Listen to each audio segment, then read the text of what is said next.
The wind cut across the Wyoming Badlands like a living thing, relentless and cold, carrying the smell of snow that had not yet fallen. It was the kind of wind that knew secrets, the kind that whispered through abandoned homesteads and rattled the bones of those who had come west, seeking something they could never name. Larkin Thorne stood at the edge of a fresh grave, her black dress snapping against her legs like a flag of mourning. The fabric was heavy proper, the kind worn by Boston widows who sat in parlors and received condolences from people who spoke in hushed tones about God's will and better places. But Larkin was not in Boston anymore. She was 2,000 miles from those parlors, standing on frozen ground that did not care about propriety or God's will or the better places the dead were supposed to go. Her gloved hand gripped a rifle, the wood worn smooth by someone else's hands, someone who would never hold it again. The weapon felt foreign against her palm, too heavy and too light all at once, a weight that had nothing to do with steel and everything to do with the choice she had made to pick it up in the first place. Behind her, 2 horses shifted in the cold. Their riders sat silent, watching. One was a man weathered and gray, with eyes that had seen enough of frontier justice to know when someone was standing at the edge of something that could not be undone. The other was a woman younger, but no less hard, her hand resting on the pistol at her hip with the casual certainty of someone who had used it before and would use it again. Sheriff Marcus Dalton broke the silence first. His voice carried the weight of authority, but there was something else beneath it, something that sounded almost like weariness. "Mrs. Thorne, I need you to step away from your uncle's grave." Larkin did not move. She kept her eyes on the mound of earth, on the simple wooden cross that bore her uncle's name carved in letters that would fade with the next hard rain. Silas Garner, born 1820, died 1878. The dates told nothing of the man, nothing of what he had tried to do or why he had failed. "He was murdered," she said. Her voice was steady, flat, the kind of steady that came from having already cried every tear that would come. "Same as my husband." Dalton shifted in his saddle. Leather creaked. "Your husband died in Boston. This is Wyoming. Different territory, different law." Larkin turned then, and for the first time the sheriff saw her face clearly. She was younger than he had expected, 30 perhaps, with dark hair, pulled back severe and tight. Her eyes were gray, the color of winter sky, and they held something that made him uncomfortable in a way he could not quite name. It was not anger, though there was anger there. It was not grief, though grief lived in those eyes like a permanent tenant. It was certainty, the kind of certainty that came from knowing a truth that no one else would believe. "Same killer," she said. The woman on the horse, Deputy Ada Boone, dismounted with a fluid grace that spoke of years in the saddle. Her hand never left her pistol. "Ma'am, we've got Wade Keller in custody. Silas's own foreman. He confessed." Something flickered across Larkin's face, quick as lightning. "Then why is Nathaniel Kress still breathing?" The name hung in the air between them like smoke. Dalton and Ada exchanged a look, the kind of look that passed between people who shared a secret they wished they did not have to keep. It lasted only a moment, but Larkin saw it. She saw everything now. The past 6 months had taught her to read the spaces between words, the hesitations that meant more than any answer. "What do you know about Nathaniel Kress?" Dalton asked. His voice had changed, gone careful. Larkin reached inside her coat, and both the sheriff and his deputy tensed. But when her hand emerged, it held only a book. Leather bound thick, the edges stained dark with something that might have been dirt or might have been blood. She held it up so they could see it clearly in the weak winter light. "Everything my uncle died trying to prove." The ledger seemed to pulse in her grip, heavy with more than ink and paper. It was proof. It was justice. It was the kind of evidence that could hang a man or free him, depending on whose name appeared in those careful columns. Dalton stared at the book for a long moment.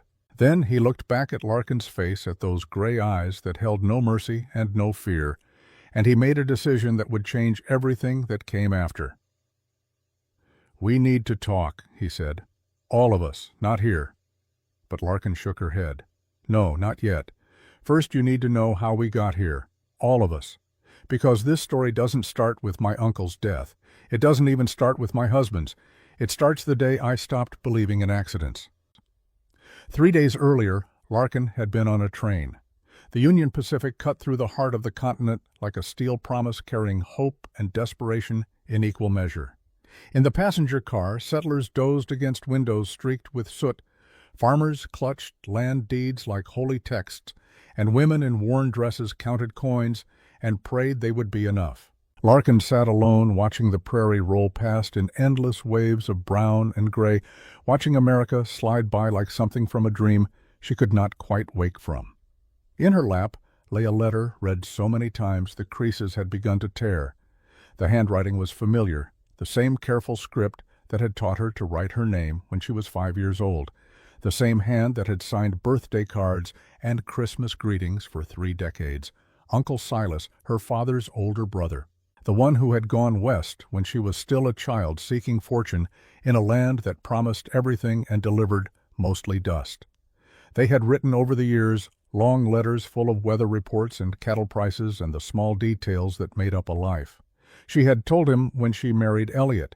He had sent congratulations and a silver tea service that probably cost more than he could afford. She had not told him when Elliot died, but somehow he had known anyway. The letter had arrived 2 weeks after the funeral, postmarked from a place called Clearwater Creek, Wyoming Territory. The envelope was thick, and when she opened it, 2 pieces of paper fell out.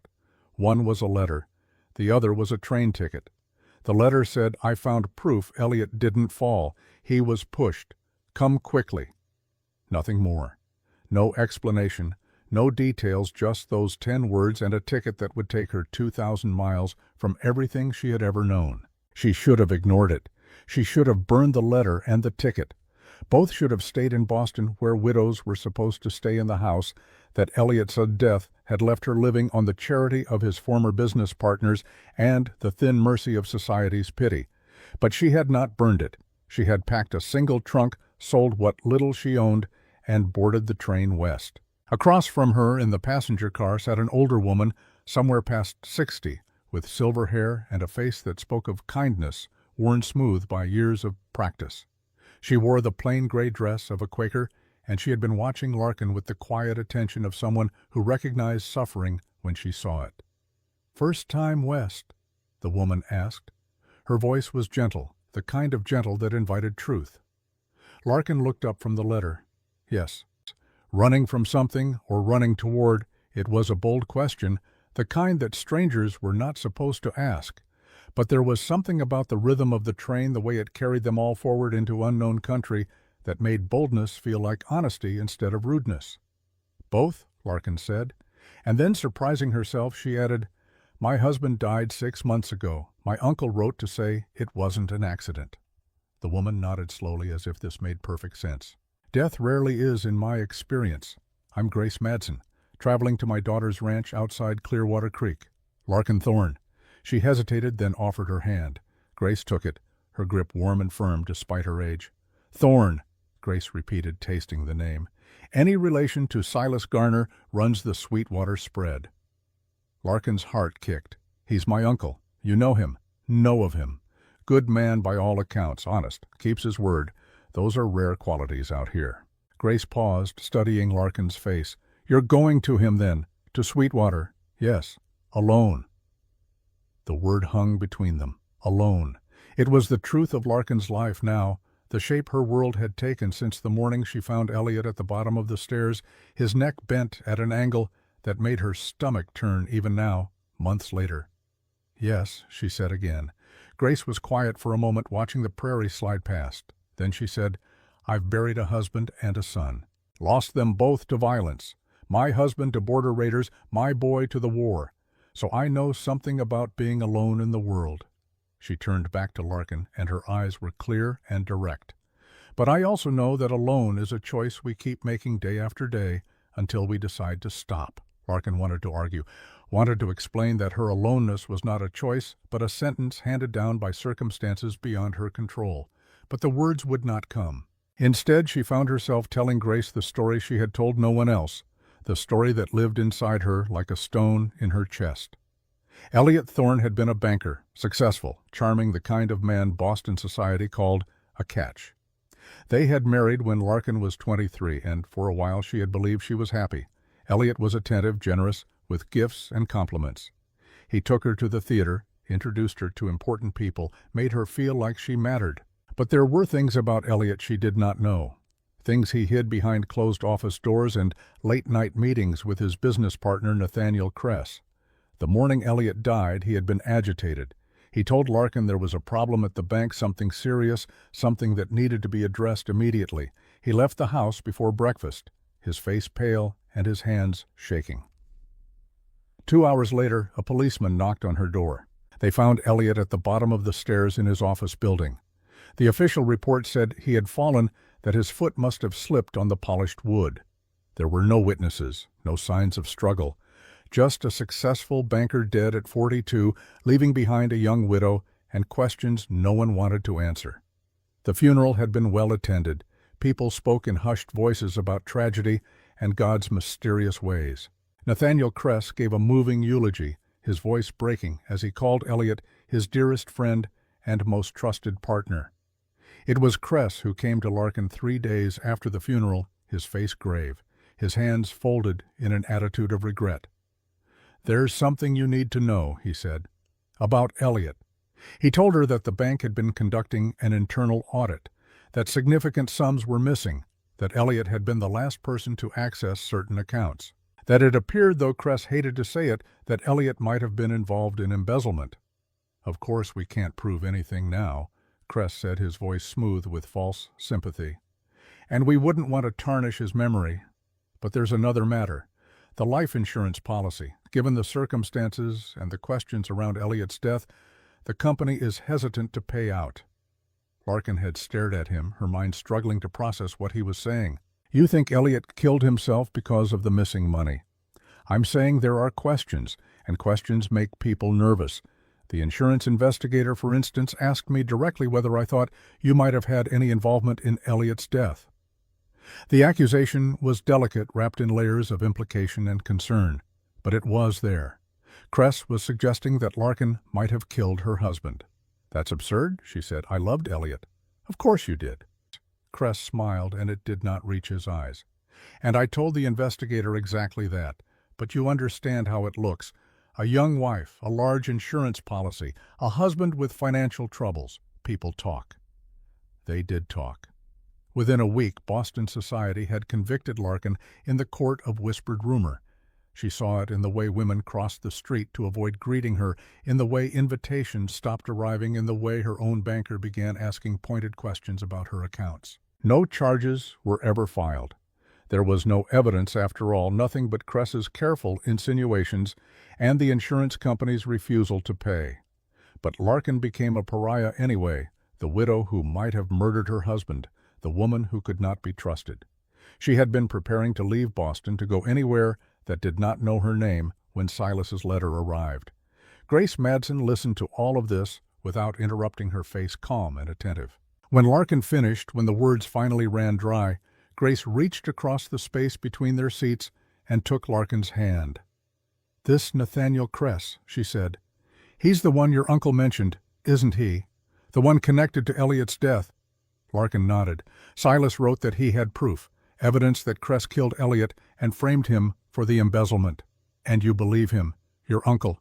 "I have to. It's the only thing that makes sense. Elliot wasn't perfect, but he wasn't a thief, and he certainly didn't kill himself." Larkin's voice hardened. "And I didn't kill him, no matter what Kress wants people to believe." Grace squeezed her hand. "Then we'll find the truth together. My daughter's ranch is only 5 miles from Sweetwater. You won't be alone in this." The train rolled on through the gathering dusk, carrying them west toward answers that neither woman could yet imagine. They reached Clearwater Creek on a gray afternoon that smelled of coming snow. The town was small, a collection of wooden buildings, huddled together as if for warmth against the vast indifference of the prairie. A single main street ran between false-fronted stores and a church with a crooked steeple. At the far end, Larkin could see the railway depot, the telegraph office, and the sheriff's building with its barred windows. Grace's daughter met them at the station, a sturdy woman in her 30s with work-roughened hands and a smile that transformed her plain face into something luminous. She embraced her mother, then turned to Larkin with cautious curiosity. "This is Larkin Thorne," Grace said. "Silas Garner's niece. She'll be staying at Sweetwater." Before the daughter could respond, a man appeared at the edge of the platform. He was young, perhaps 26, with the lean build of someone who worked with his hands and the sun-darkened face of someone who spent his days outside. He wore work clothes patched and worn, and his hat was pulled low against the wind. When he saw Larkin, he stopped. Something crossed his face, quick and complicated. "Mrs. Thorne." His voice was rough, unused to speaking. "Yes." He removed his hat, and she saw that his eyes were red-rimmed, as if he had been crying or had not slept in days. "I'm Wade Keller, foreman at Sweetwater. I'm sorry, ma'am. Silas asked me to meet you if you came, but there's been an accident." The word accident hit Larkin like a fist. She felt Grace's hand on her arm steadying. "What kind of accident?" Her voice sounded distant, not her own. "He's gone, ma'am. Silas is gone. I found him this morning. I'm so sorry." The platform seemed to tilt beneath Larkin's feet. She had known somewhere deep in her bones that something was wrong. Silas's letter had been urgent, almost frightened. But she had not let herself imagine this. Not so soon. Not before she could reach him. "Take me to him," she said. Sweetwater Ranch sat in a valley between low hills, sheltered from the worst of the winter wind. The house was built of logs chinked with mud, solid and plain, with a covered porch and shuttered windows. Behind it stood a barn, a corral, and several smaller outbuildings. Cattle grazed in the distance, dark shapes against the gray grass. It should have been peaceful. Instead, it felt like a held breath. Wade drove the wagon in silence, his hands tight on the reins. Larkin sat beside him, her trunk in the back, her mind racing through possibilities she did not want to name. Behind them, Grace and her daughter followed in a second wagon. Grace had insisted on coming, and Larkin was grateful. She did not want to face this alone. The house was quiet when they arrived. Too quiet. Wade helped her down from the wagon, then hesitated at the door. "The doctor's inside. And the undertaker. They've been waiting for you." Larkin pushed past him through the door and into the dim interior. The front room was neat, almost austere. A stone fireplace dominated one wall, its ashes cold. A simple table and chairs occupied the center. Shelves lined with books and a few photographs. And on the long table covered with a clean white sheet, a shape that could only be one thing.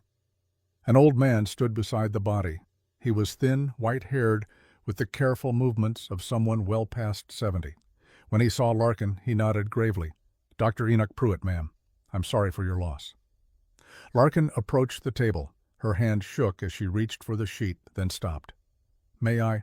"Of course." She pulled back the cloth and looked at her uncle's face for the first time in 20 years. Silas Garner had aged well. His face was weathered but peaceful, his white hair and beard neatly trimmed. He looked like he was sleeping, except for the dark stain on his chest, the hole in his shirt where the bullet had entered. "Gunshot," Dr. Pruitt said quietly. "Close range. He died quickly, if that's any comfort." "Who found him?" Larkin's voice was steady, clinical. She was looking at the wound, at the powder burns around the entry point, at the way Silas's shirt was torn.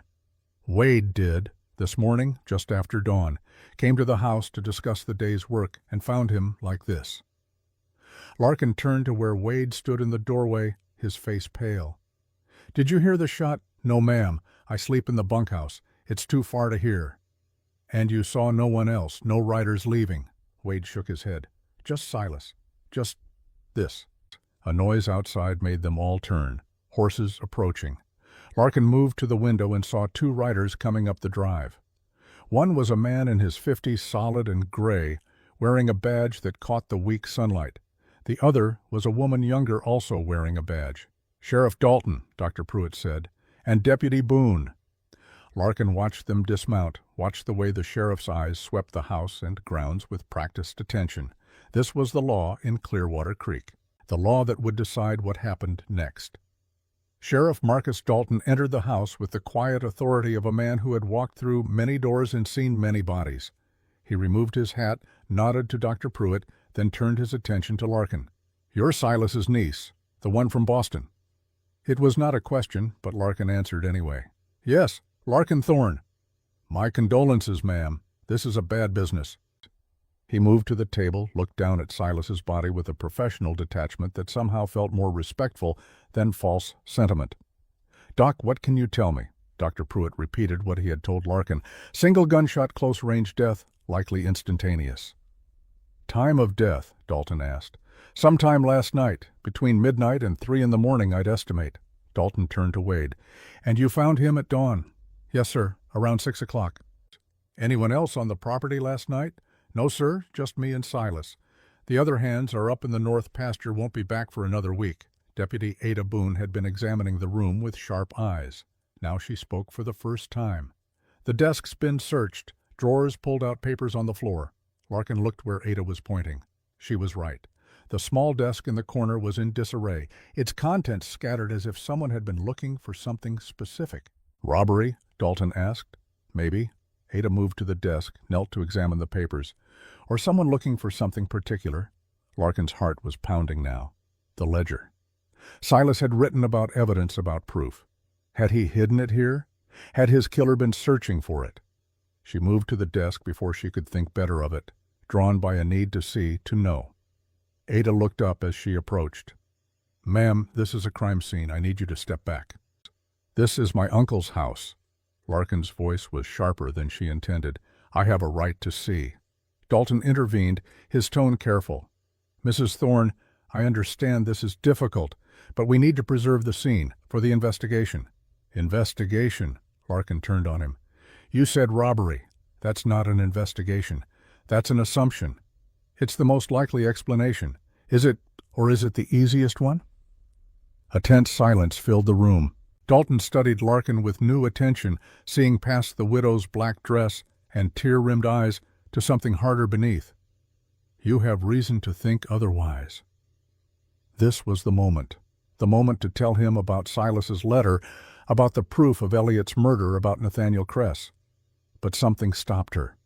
Some instinct that said trust was earned, not given, especially out here where the law might be as corrupt as the criminals.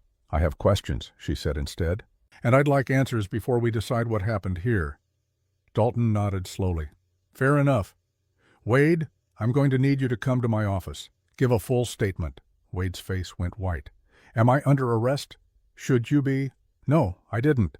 Silas was like a father to me. I would never—" "Then you won't mind answering some questions." Dalton's voice was not unkind, but it was firm. "Ada, take Wade into town. I'll stay here with Mrs. Thorne, make sure she's settled." Ada moved to Wade's side, her hand resting on her pistol. The gesture was casual, almost friendly, but its meaning was clear. Wade was not free to refuse. As they left, Wade turned back to Larkin. His eyes were desperate, pleading. "I didn't kill him, Mrs. Thorne. You have to believe me. Silas was everything to me. Everything."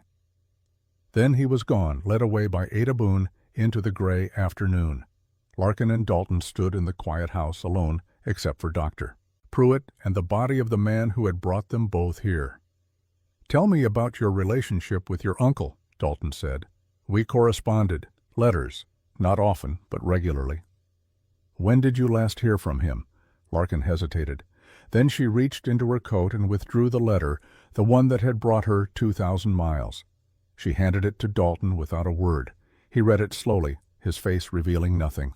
When he finished, he looked up at her with eyes that seemed older than they had moments before.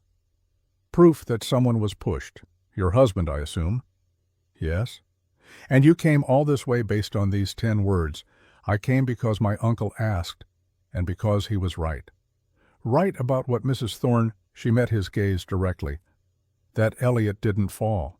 He was murdered, and the man who killed him is here in Clearwater Creek." Dalton was quiet for a long moment. Then he folded the letter carefully and handed it back to her.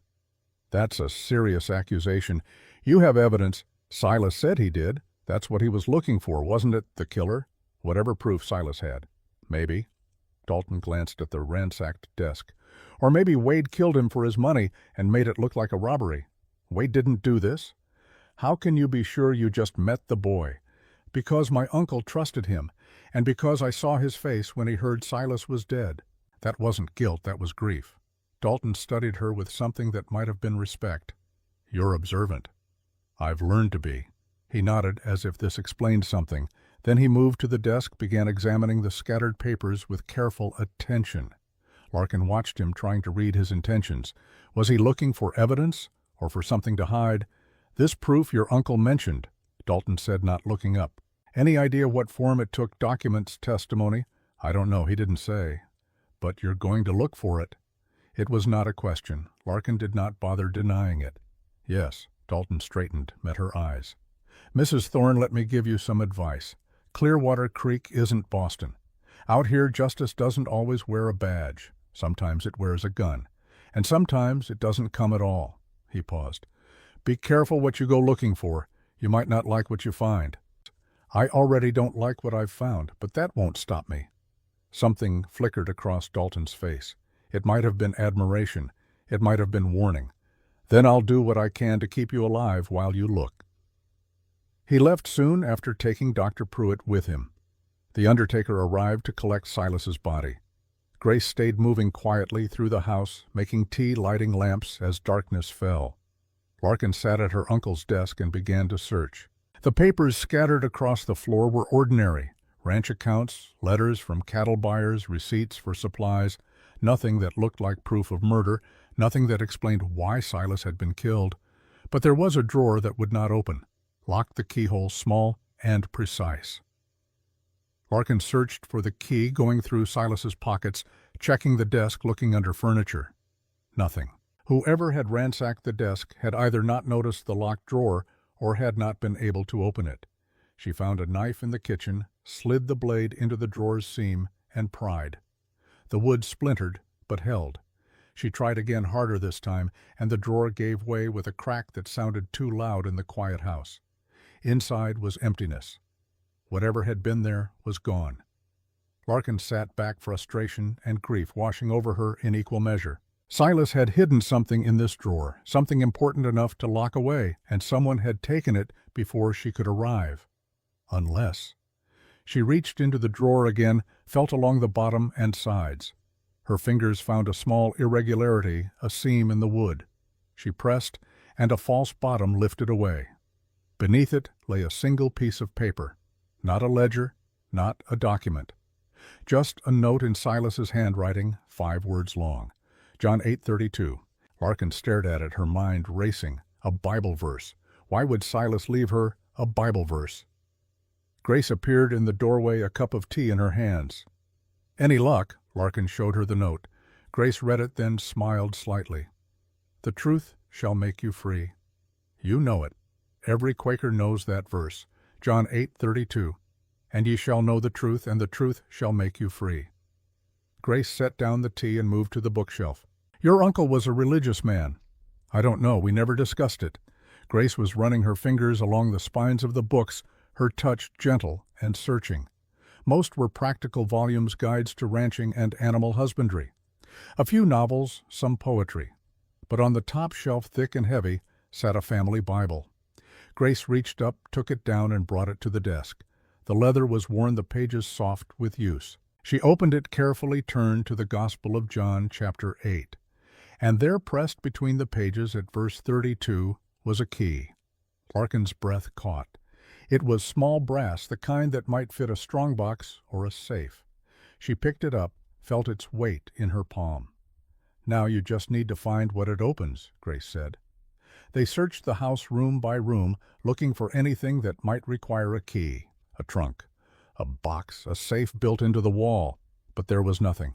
Whatever the key opened, it was not here.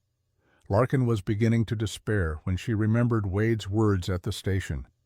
"Silas asked me to meet you if you came." If Silas had expected her, if he had known she was coming, then he would have left her more than just a key and a riddle. He would have left her a way to find the answers. The barn. She grabbed a lantern and crossed the yard, Grace following. The barn was dark and cold, smelling of hay and horses and leather. Silas's gelding stood in one stall, another horse in the second. Tack hung on the wall's tools, organized with careful precision, and in the corner beneath a pile of horse blankets, a strongbox. Metal locked heavy enough that Larkin had to drag it into the light. The key fit perfectly. Inside the box, wrapped in oilcloth, was a ledger. Larkin lifted it out with shaking hands, set it on a hay bale, and opened to the first page. Grace held the lantern close, and in its flickering light they began to read. What they found there would change everything. The ledger was a record of transactions meticulously documented in a hand that was not Silas's. The entries dated back 5 years, starting in Boston and continuing through various towns and territories as the record keeper moved west. Each entry detailed a purchase or sale, land transfers, mineral rights, water claims. On the surface, it looked like ordinary business, but Larkin had kept her father's books for years after her mother died. She knew how to read between the lines of financial records, and what she saw here was fraud on a scale that took her breath away. The ledger showed properties purchased for minimal sums, then immediately resold for 10 or 20 times the price, but the names of the sellers did not match the names on the deeds. Signatures were forged. Dates were altered. Money that should have gone to desperate homesteaders and struggling ranchers had instead disappeared into an account marked only with initials, N.C. Nathaniel Kress. There were notes in the margins additions in what Larkin recognized as Silas's handwriting. He had been tracking Kress's crimes, building a case entry by entry. And at the back of the ledger, on pages that Silas had added himself, was the connection to Elliot's death. Elliot Thorne had been the banker who handled accounts for Kress's land development company. He had signed off on the transactions, processed the payments, filed the paperwork. Whether he had known about the fraud or had been an unwitting accomplice, the records did not say. But 6 months ago, according to Silas's notes, Elliot had begun asking questions. He had noticed discrepancies in the accounts, prices that did not match the deeds on file, sellers who could not be located. And when he started investigating, he discovered the truth. The entire operation was built on forgery and theft. Elliot had confronted Kress. There was a promissory note dated 2 days before Elliot's death, signed by Kress. It promised to settle all debts by any means necessary. Any means necessary. Larkin's hands were shaking so badly she could barely hold the ledger. Here was the proof. The evidence that Elliot had been murdered, that Kress had killed him to protect his criminal empire. And Silas had found it documented, it prepared to bring it to the authorities. And Kress had killed him too. "Dear God," Grace whispered. "This man, Kress, he's here in Clearwater Creek. He's here. He followed the money west same as everyone else, only he brought his crimes with him." Larkin closed the ledger, wrapped it back in the oilcloth. "This is what Silas wanted me to find. This is what got him killed. Then you need to take it to the sheriff, right now." Larkin hesitated. "Dalton warned me about looking for justice out here. What if he's part of it? What if Kress has bought him too?" "Then you take it to the federal marshal or the territorial judge. Someone has to be honest."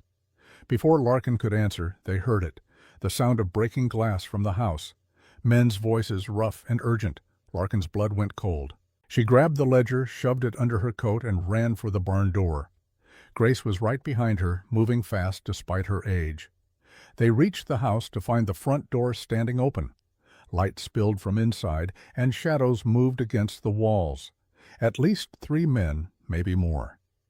Larkin reached for the rifle she had left in the house, then remembered it was inside where the intruders were. She had no weapon, no way to fight. Grace gripped her arm. "The root cellar, behind the house. Hide there. I'll go to my daughters, bring help." "Grace, no, they might see you. I'm an old woman. They won't bother with me. You're the one they want." Grace squeezed her arm once hard. "Go, now." Larkin wanted to argue, but there was no time. She ran around the side of the house, found the root cellar doors set into the ground, and pulled them open. The steps down were steep and dark, but she did not hesitate. She climbed down, pulled the doors shut above her, and crouched in the blackness among the shelves of preserved food and seed potatoes. Above her, she heard the men ransacking the house, boots on the wooden floor, furniture being overturned, angry voices demanding to know where she had gone. Then a new voice, calm and cultured, a voice she recognized. "Mrs. Thorne, I know you're here somewhere. We need to talk." Nathaniel Kress had come for his ledger. Larkin pressed herself against the cellar wall, the oilcloth-wrapped book clutched to her chest, and listened to the man who had murdered her husband search the house above. "Check the barn," Kress said. "The outbuildings. She can't have gone far." Footsteps moved away. Larkin waited, barely breathing, counting the seconds in her heartbeat. Then, impossibly, she heard another sound. Hoofbeats. A horse approaching fast. A man's voice called out clear and commanding, "That's far enough." Silence. Then Cress, his voice tight with annoyance. "This is private property. You're trespassing." "Funny. I was about to say the same to you." Larkin recognized something in that second voice. Not the words, but the tone. The absolute certainty of someone who had faced down worse things than a rich man's hired thugs and lived to tell about it. She risked pushing the cellar door open a crack just enough to see. A man sat on horseback in the yard, silhouetted against the lamplight from the house. He held a shotgun across his saddle, casual but ready. He was tall, lean, with the easy posture of someone who had spent his life on horseback. Even in the dark, even from a distance, Larkin could feel the threat he represented. Cress stood on the porch, 3 men behind him. "You're Riven Hale, the neighbor." "That's right. And you're the man breaking into Silas Garner's house the night after he's murdered. Interesting timing." "I'm here at the invitation of Mrs. Thorne. She asked me to help secure her uncle's property." "Did she now?" Riven's tone suggested he did not believe a word. "Then where is Mrs. Thorne?" "Inside, resting. The day has been difficult for her." "I'd like to hear that from her, if you don't mind." Cress smiled, and even in the dim light Larkin could see it was not a pleasant expression. "I'm afraid she's not receiving visitors. Perhaps tomorrow. Perhaps now." Riven did not raise the shotgun, but his hands shifted slightly, a movement that spoke of readiness. "Call her out, Cress, or I start making noise that'll bring half the county running." For a long moment the 2 men stared at each other across the yard. Then Cress made a small gesture, and his men stepped back. "It seems we're at an impasse." Cress's voice was tight. "Very well. We'll return tomorrow when Mrs. Thorne is feeling more herself." He descended the porch steps, moving toward his horse with controlled fury. "Give her my regards, Mr. Hale. Tell her I look forward to continuing our conversation." He and his men mounted and rode into the darkness, their hoofbeats fading into the night. Riven waited until the sound was completely gone. Then he called out, his voice carrying clear in the cold air. "Mrs. Thorne, if you're out here somewhere, it's safe now." Larkin pushed open the cellar doors and climbed out. Riven turned his horse, and in the lamplight she finally saw his face clearly. He was younger than she had expected, perhaps 32, with dark hair and eyes that had seen things they did not speak about. His face was weathered, but kind, marked by old pain and newer determination. "Thank you," she said. Her voice shook despite her best efforts. "They would have found me." Riven dismounted, moved to her side. "Up easy. He'll be back." "How did you know up easy?" "He'll be back." "How did you know to come?" "Grace Madsen stopped at my place, said you might need help." He glanced at the house, at the broken window and open door. Looks like she was right. Larkin became aware suddenly of the ledger still clutched against her chest beneath her coat. The proof. The evidence that could hang Nathaniel Cress and everyone who worked for him. She pulled it out, showed it to Riven. This is what he was looking for. Records of his crimes. Fraud, forgery, murder. Riven took the ledger, opened. It read several pages by the lamplight. His face grew darker with each entry. When he looked up, his eyes were hard. "Elliot Thorne. That was your husband?" "Yes." "And Cress killed him?" "Yes." Riven closed the ledger, handed it back to her. "Then we need to get this to someone who can use it. Sheriff Dalton or the federal marshal." "Can we trust Dalton?" "I don't know, but I know we can't fight Cress alone. He has too many men, too much money, too much power." Riven paused. "There's something else you should know, about Wade Keller." Larkin's heart sank. "What about him?" "Dalton arrested him an hour ago. Claims Wade confessed to killing Silas." "That's impossible. Wade didn't do this." "I believe you. But Dalton has him locked up, and unless we can prove Cress is behind this, Wade's going to hang." The enormity of it crashed over Larkin like a wave. Silas dead. Wade arrested, Cress hunting for the ledger, and she was alone in a territory she did not know, with enemies she could not see and allies she could not trust. Except for the man standing in front of her, the stranger who had ridden into danger to help a woman he did not know. "Why are you doing this?" she asked. "You don't know me." "You owe me nothing." Riven was quiet for a moment. Then he said, Silas Garner saved my life. When I came back from the war, I was broken. Couldn't sleep, couldn't work, couldn't see a future past the next bottle. Silas found me in a ditch outside town, half froze, and brought me to his ranch. Gave me a job, gave me purpose. Never asked for anything in return except that I pay it forward when I could. He met her eyes. So I'm paying it forward for Silas, and because Cress has been bleeding this valley dry for too long, someone has to stop him. Larkin felt something shift inside her, some knot of fear and isolation loosening just slightly. She was not alone. Not anymore. Then help me prove Wade is innocent, she said. Help me find out who really killed Silas. We already know who killed him. Knowing and proving are different things, especially out here. She looked down at the ledger in her hands. This proves Cress is a criminal, but it doesn't prove he pulled the trigger. We need more, Riven nodded slowly. Then we'll find it, starting tomorrow. Right now you need to sleep, and I'm staying here tonight in case Cress decides to come back. He went to unsaddle his horse, moving with the easy competence of someone who had done these tasks 10,000 times. Larkin watched him, this stranger who had become an ally, and felt the first small spark of something that might eventually become hope. They slept in shifts, Riven on the porch with his shotgun, Larkin inside with the ledger hidden beneath her pillow. Every sound made her startle awake, every creak of the house a potential threat. But the night passed without incident, and when dawn broke gray and cold, they were both still alive.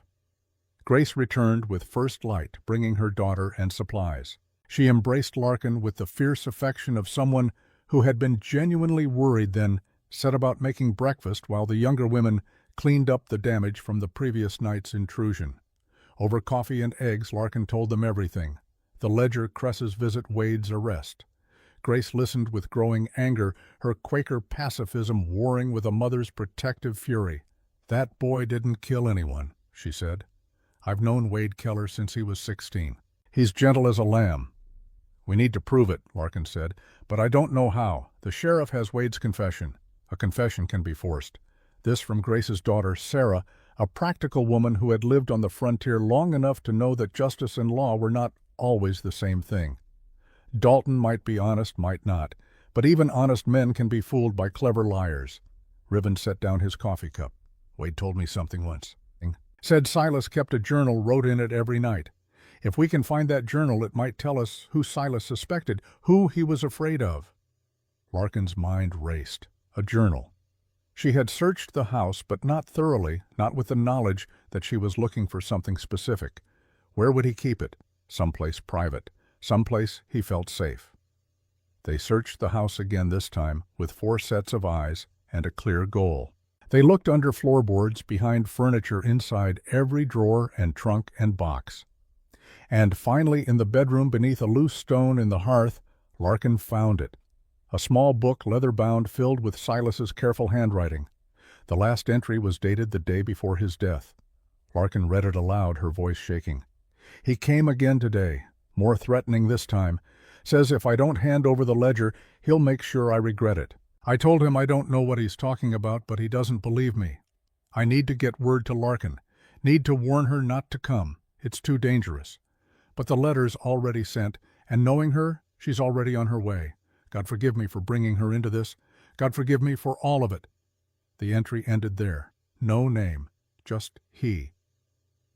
"Who was he talking about?" Grace asked. "It could be Cress," Riven said, "or one of his men." But Larkin was turning back through the pages, reading earlier entries, and there, 2 weeks before Silas's death, she found something that made her blood run cold. The new sheriff came by today, Dalton, asking questions about land purchases, about who owns what in the valley. I didn't like the way he asked. Too interested. Too specific. He wanted to know about the Cress mining operation, whether I'd had dealings with them. I played dumb, but I could tell he didn't believe me. "Need to be more careful. Can't trust the law out here." Larkin looked up, met Riven's eyes. Dalton knew about Cress. He was investigating. Or he was working for Cress, gathering information. They did not know which. Could not know without more evidence. But one thing was clear: they could not take the ledger to Dalton. Not yet. Not until they knew whose side he was on. "Then we go over his head," Larkin said. "To the federal marshal. To someone outside Cress's reach." Nearest federal marshal is in Cheyenne, Riven said. That's 150 miles, 3 days hard ride in good weather, longer in this cold. Then we leave today. Riven looked at her. You're not going. It's too dangerous. It's my evidence. My uncle's murder. My husband's murder. Larkin's voice was steel. I'm going. They stared at each other, neither willing to back down. Finally, Riven shook his head, almost smiling despite the circumstances. You're as stubborn as Silas was. Good. Then we understand each other. Grace insisted they take supplies, food, and blankets for the journey. Sarah packed ammunition, knowing they might need it. And as Larkin prepared to leave, she visited Wade in his cell one last time. The jail was small, just 3 cells in the back of the sheriff's office. Wade sat on a narrow cot, his head in his hands. When he saw Larkin, he stood quickly, hope and despair warring on his young face. Mrs. Thorne, did you find it, the proof? I found it. The ledger and Silas's journal. I'm taking them to the federal marshal in Cheyenne. Wade's shoulders sagged with relief. Then they'll let me go, once they know the truth? Larkin reached through the bars, took his hand. Wade, did you confess? Did you tell Dalton you killed Silas? No, I told him I didn't do it, that I couldn't have. But he kept asking over and over, and then... Wade's voice dropped to a whisper. Then Deputy Boone took me aside. Said if I confessed, signed a paper, they'd make sure I got a fair trial. Said it would go easier on me if I cooperated, but I didn't sign anything. I swear. Did anyone else visit you? Anyone besides Dalton and Boone? Wade hesitated, then nodded. Last night, late. A man I didn't know, well-dressed, talked fancy. He said he was a lawyer, that he could help me if I told him where Silas hid his important papers. What did you tell him? Nothing. Because I don't know. Silas never told me about any papers. Wade looked at Larkin with sudden intensity. But that man, he knew things. Knew about Silas's past, about Boston. He knew about you. Called you by name, said you were coming to make trouble. Nathaniel Kress. It had to be. Working his way into the jail, trying to find the ledger through Wade. Listen to me, Larkin said. I'm going to prove you're innocent. But you have to hold on. Don't sign anything. Don't talk to anyone except Dalton or Deputy Boone. And don't give up hope. Mrs. Thorne. Wade's voice cracked. If something happens, if I don't make it out of this, I want you to know Silas was proud of you. He talked about you all the time. Said you were the smartest person he knew, that you could do anything you set your mind to. Tears burned Larkin's eyes. He said that all the time. He was waiting for you to come visit. Said when you did, he'd show you the whole territory, teach you everything about ranching. Wade's grip tightened on her hand. Please don't let his death be for nothing. I won't. I promise. As she turned to leave, a boy from the telegraph office burst into the jail, breathless and wide-eyed. Mrs. Thorne telegram for you, ma'am. Just came through. Man said it was urgent. Larkin's blood went cold. No one in Boston knew where she was. She had been careful, sent no word. She took the thin yellow paper with trembling fingers. Riven appeared at her side, reading over her shoulder as she unfolded it. The message was brief, typed in the impersonal block letters of telegraph code. Mr. S. Thorne, stop. I know what you did to Elliot. Stop. I know what Silas hid for you. Stop. The ledger proves nothing without living. Witnesses, stop. And dead women tell no tales, stop. Regards, Nathaniel Kress. The paper shook in her hands. Kress had known all along. Known she was coming, known about the ledger, known everything. This was not just business. This was a death threat delivered through official channels. He's threatening you directly, Riven said, his voice tight with anger. In writing. Through the telegraph. No. Larkin folded the telegram carefully, tucked it inside her coat next to the ledger. He's confessing. This proves he knew about Elliot's death before I arrived. Knew about the evidence Silas collected. A telegram is official record, filed time-stamped. It can be used in court. Riven's eyes widened. He just made a mistake. A fatal one. Larkin's voice was steel. And we're going to make him pay for it. She left the jail and found Riven waiting with 2 horses, his and Silas's gelding. They rode out of Clearwater Creek as the sun broke through the clouds, heading east toward Cheyenne and whatever justice they could find there. Behind them, in his cell, Wade Keller sat alone and prayed that Larkin Thorne was as capable as Silas had believed. And in his office above the jail, Sheriff Marcus Dalton stood at the window and watched them ride away. He did not try to stop them. did not call out or send deputies after them. He simply stood and watched, his face unreadable, as the widow and the war veteran disappeared into the vast Wyoming morning. In his hand he held a telegram that had arrived that morning. It was from the federal marshal's office in Cheyenne. 2 words only. "They know."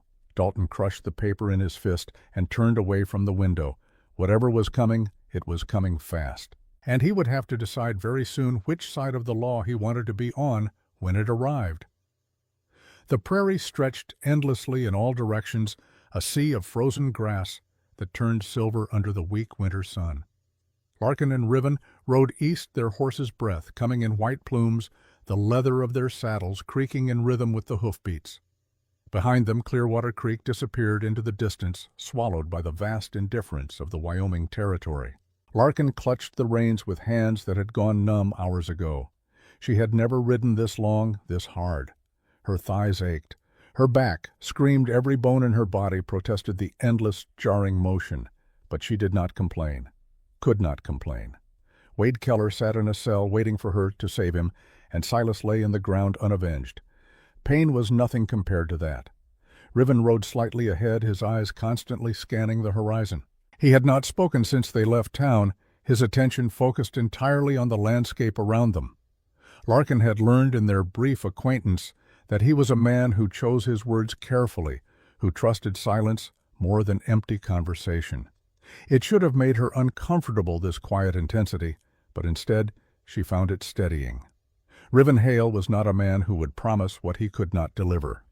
By midday they stopped to rest the horses and eat the food Grace had packed.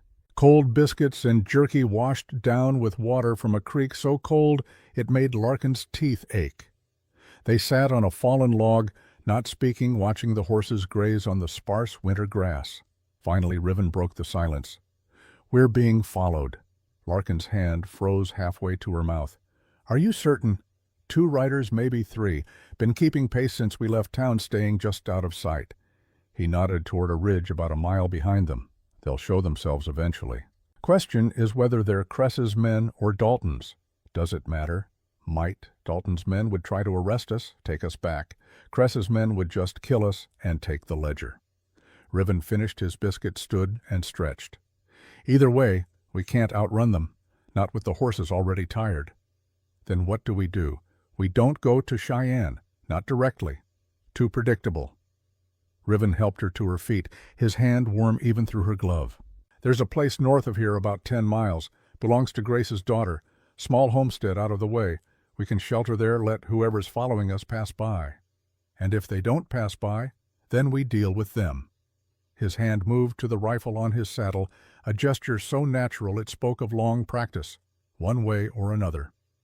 They rode north, angling away from the main trail to Cheyenne.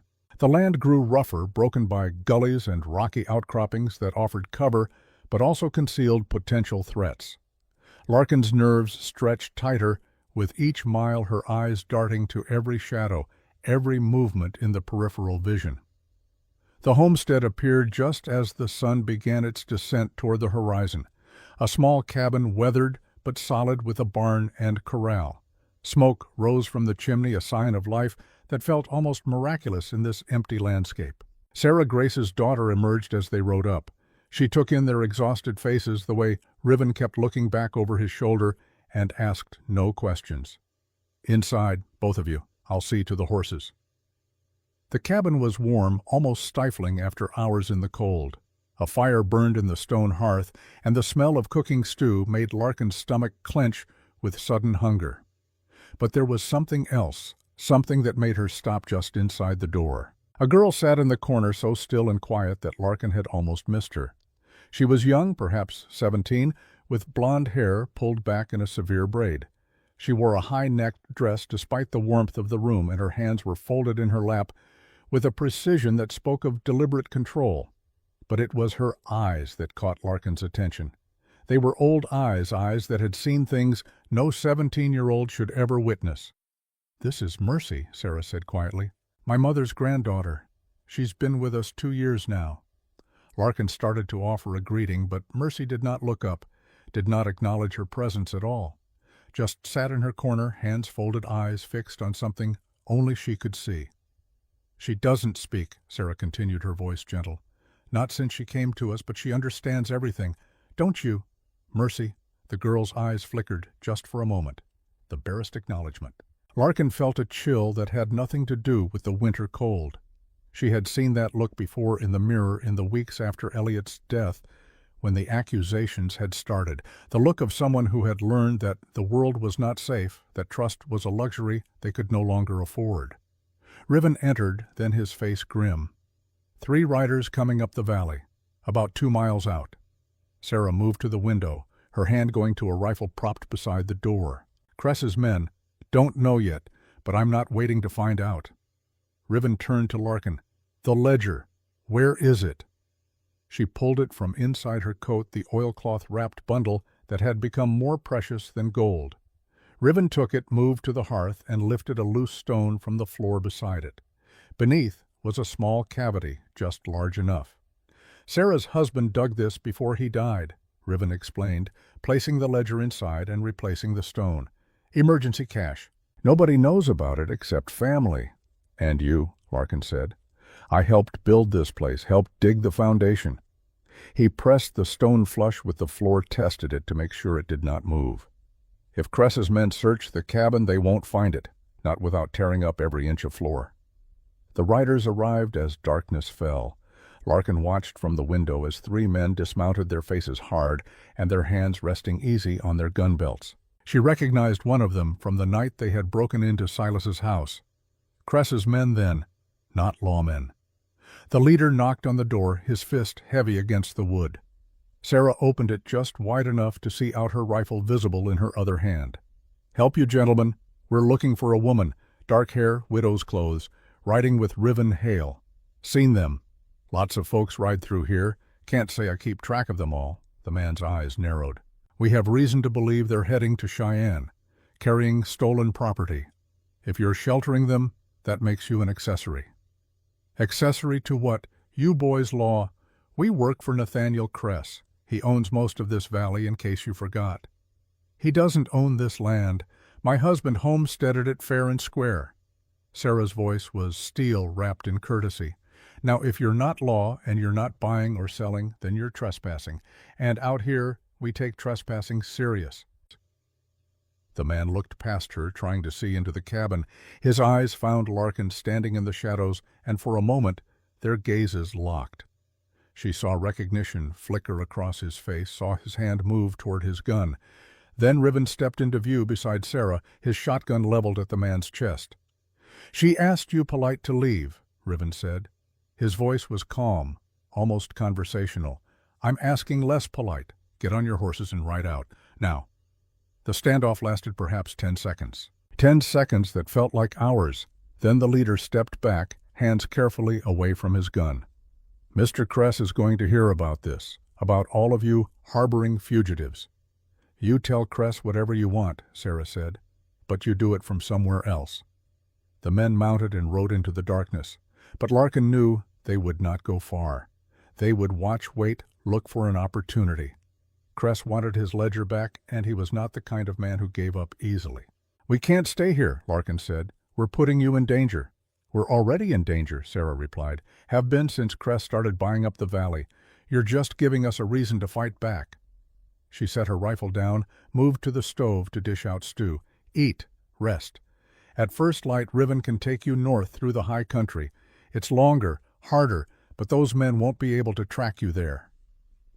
They ate in tense silence, ears straining for any sound outside.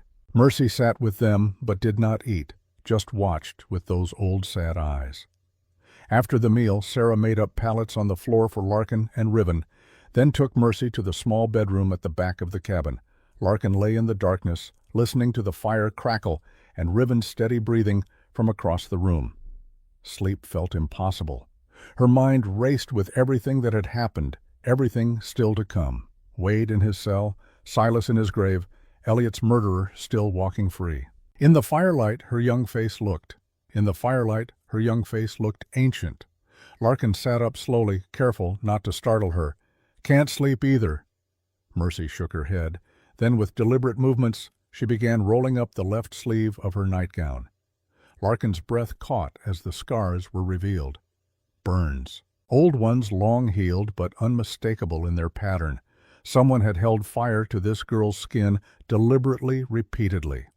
Larkin understood then, understood the silence, the stillness, the eyes that had seen too much. Without thinking, she rolled up her own sleeve, showed Mercy the faded bruises on her forearm. Different marks, different abuse, but the same language of violence. "He used to grab me there," Larkin whispered. "When he was angry, when I said something he didn't like. He never hit my face, always someplace the bruises wouldn't show." Mercy's eyes widened. She reached out her fingers, hovering just above the marks, not quite touching. "They came to our homestead," she said. Her voice was hoarse from disuse, barely more than a whisper. "Cress's men. Said our land was on a new survey, that we were squatting on his property. My father showed them our deed, showed them it was filed legal. They didn't care." Larkin waited, holding very still, afraid that any movement might break this fragile moment of trust. "They killed my parents. Shot my father, made me watch. My mother, they—" Mercy's voice broke. "They hurt her, hurt me. Said it was a lesson about what happens to people who don't sell when Mr. Cress makes an offer. How did you escape? I didn't. They left me for dead. I crawled 10 miles through the prairie, bleeding broken. Grace found me 2 days later, more dead than alive." Mercy rolled her sleeve back down, her movements mechanical. "The man who did it, who burned me, who killed my family. His name is Cutter Boyle. He's Cress's foreman. And he's still out there, still hurting people, because men like him never get punished for what they do to people like us." The bitterness in her voice was absolute, the kind of bitterness that came from knowing the world was fundamentally unjust, and there was nothing she could do to change it. "I'm going to stop him," Larkin said. "Cress, Boyle, all of them. The ledger I'm carrying, it's proof of their crimes. It's not just about my husband anymore, or my uncle. It's about everyone they've hurt, everyone they'll hurt if someone doesn't stop them. You can't stop them. They're too powerful." "Maybe, but I have to try." Larkin took Mercy's hand, felt how cold it was. "Because if I don't, if I just run away and hide, then they've won. They've broken me the same way they broke you. And I won't give them that." Mercy was quiet for a long moment. Then she said, "I used to know how to shoot. My father taught me. Said every frontier girl should know how to protect herself." Her hand tightened on Larkin's. "I haven't touched a gun since that day. Can't make myself. But if you're going to fight them, if you're really going to try, then maybe I should remember how." "You don't have to. Fighting isn't the only form of courage." "No, but surviving isn't enough anymore. I'm tired of just surviving." Across the room, Riven spoke from his pallet. "There's a rifle in the barn. Old Henry repeater. If you want to practice tomorrow before we leave, I'll teach you." Larkin had thought he was asleep. Apparently, Riven Hale slept as lightly as he spoke, always aware, always listening. Mercy nodded, then retreated to the bedroom as silently as she had come. But something had shifted. Some connection had been made between 3 damaged people who had chosen each in their own way to stop running. Morning came cold and gray. Larkin woke to find Riven already up checking their supplies and weapons. Sarah was making breakfast, and Mercy stood by the window watching the dawn break over the prairie. After they ate, Riven took Mercy to the barn. Larkin watched from the door as he showed her the rifle, how to hold it, how to sight down the barrel. Mercy's hands shook at first, but Riven was patient, his voice calm and steady. "It's just a tool," he said. "Like a hammer or a plow. It doesn't make you violent to know how to use it. It makes you prepared." He set up targets, old bottles and cans on a fence post. Showed Mercy how to breathe, how to squeeze the trigger instead of pulling. The first shot went wild, the recoil making her stumble, but the second was closer, and the third hit its mark. Larkin saw something change in Mercy's face. Not happiness exactly, but a kind of grim satisfaction. The satisfaction of taking back some small measure of control. They were preparing to leave, saddling the horses, for the journey through the high country when a rider appeared on the southern horizon. One person alone, riding fast. As they drew closer, Larkin recognized the horse. It was from the Clearwater Creek livery. The rider was Deputy Ada Boone. She reined in hard, her horse lathered and breathing heavy. Her face was pale, her eyes red-rimmed. "Thank God I found you. Riven's hand went to his gun. "You? Alone?" "Yes. I rode out before dawn before Dalton could stop me." Ada dismounted, her legs unsteady. "There's been another murder. Wade Keller. Someone got to him in his cell last night." The world seemed to tilt beneath Larkin's feet. Wade. The gentle young man who had loved Silas like a father who had trusted her to save him. Dead. How? The word came out strangled. "They found him in Sweetwater Creek just outside town, shot in the back. Official report says he escaped custody and was gunned down while fleeing. But I saw the body. The bullet wound is wrong shot from close-range execution style. Then they dumped him in the creek to stage the scene." "Dalton?" Riven asked. "No, Dalton wasn't even in town last night. Rode out to the Cress Ranch for a meeting, didn't get back till this morning." Ada pulled a folded paper from her coat. "But I found this in Dalton's office. Ledger showing payments from Cress Mining to the sheriff's discretionary fund. Been going on for 6 months." Larkin took the paper, her hands shaking with rage and grief. "Dalton's bought. Has been from the start. That's why I came. To warn you." Ada looked between them, her expression urgent. "You can't trust the federal marshal either. I sent a wire yesterday asking for help. Got a response this morning saying the marshal's office has no record of any complaints from Clearwater Creek and that I should handle local matters locally." "Someone intercepted the wire," Riven said. "Or Cress has people in Cheyenne too. Either way, going to the federal marshal won't help. They're either corrupt or they won't act without more evidence than you've got." Larkin felt despair settling over her like a shroud. Wade dead, Dalton bought, the marshal's office compromised, every path to justice blocked. "Then what do we do?" she asked. Ada hesitated. Then she said, "There's one more option, the territorial militia. They answer directly to the governor, not local law. If we can get evidence to them, prove that Cress has been buying judges and sheriffs, they'll come in with federal authority." "Where's the nearest militia post?" "Fort Laramie, 3 days' ride northwest. But it's dangerous. You'd have to cross open country, no cover, and Cress will have men watching every trail." "Then we go overland," Riven said, "through the high passes. It'll take longer, maybe a week, but we'll be harder to track." Ada nodded. "I'll go back, keep Dalton thinking you're headed to Cheyenne. Buy you time." She reached into her saddlebag, pulled out a revolver and a box of ammunition. "Take this. You're going to need it." Larkin took the gun, felt its weight in her hand. She had never fired a pistol before, only rifles. But she would learn. She would do whatever was necessary. Ada mounted, paused. "Wade's last words before they killed him. He told me to tell you he was sorry he couldn't hold on. That he hoped you'd finish what Silas started." Her voice broke slightly. "Don't let him die for nothing." She rode south back toward Clearwater Creek and, whatever consequences, waited there. Larkin watched until she disappeared, then turned to find Riven watching her with something that might have been concern. "You don't have to do this," he said. "I can take the ledger to Fort Laramie. You could stay here, stay safe." "Safe?" Larkin laughed, the sound bitter. "There's no safe anymore. Not for me, not until Cress is dead or in prison." She met his eyes. "And I'm not sending you alone. We started this together. We'll finish it together." Something passed between them, then some wordless understanding. Riven nodded once, then turned to finish preparing the horses.